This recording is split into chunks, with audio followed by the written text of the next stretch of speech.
Осы жағынан қалайсыз сіз? Жалпы қай оқу орнын бітіргенсіз? Оқу орнын бітіргенді айтсам күлетін шығарсыздар. Мен заңгерлік бітіргенмін Семей қаласында, Қазақ инновациялық гуманитарлық заң университеті. Әнші заңгер. Әнші заңгер, иә. Енді қалай айтсам болады, мамандықтан шатасатындар бізде қазіргі таңда әлем бойынша 80 мың мамандық бар екен де. Соның 8 мыңы біздің Қазақстанда мектеп қабырғасында бітіруші түлектердің 70% шатасады екен мамандық таңдаудан. Мен сол шатасқан адамдардың бірімін. Бірақ енді негізі әншіге де заңды білген артықтық етпейді. Артық етпейді, әрине.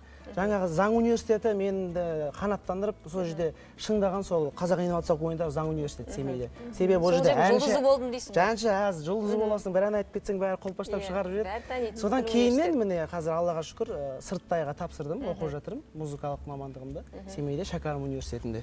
Негізі меніңше музыкалық мамандық деген адамның табиғатында болу керек. Әрине, Бойында болу керек, қанында болу керек. Қаннан шыққан дүние ол ешқайда қалмайтын сөзсіз, қымбатты телегөрмендер. Оқып ешкім әнші болмайды. Иә, оқып, қаншама оны бойындағы жоқ дүниені оқып шығара алмайтын сөзсіз. Сол үшін заңгерді оқып алып, ары қарай әнші болып жүрсе, ол құба-құп. Әрине.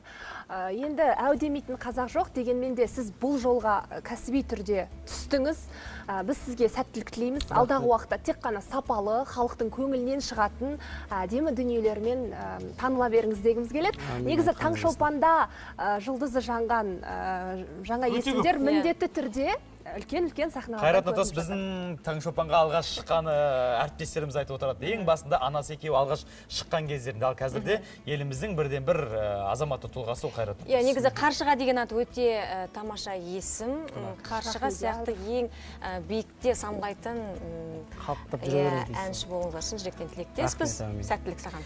Қымбатты телекөрермендер, бүгінге Таңшолпан бағдарламасы осы тұстан тізгінді тартады. Біз сәрсенбіні түйіндейміз, сәрсенбі баршаңызға сәтті болсын дейміз. Ел аман жұрт тыныш болсын. Бүгін Таңшолпан шығармашылық ұжымы және техникалық ұжымы сіздерге қызмет көрсетті. Әріптестерім Гүлнұр, Баян және мен. Аман болыңыздар, бейсенбілік Таңшолпанда жүздескенше.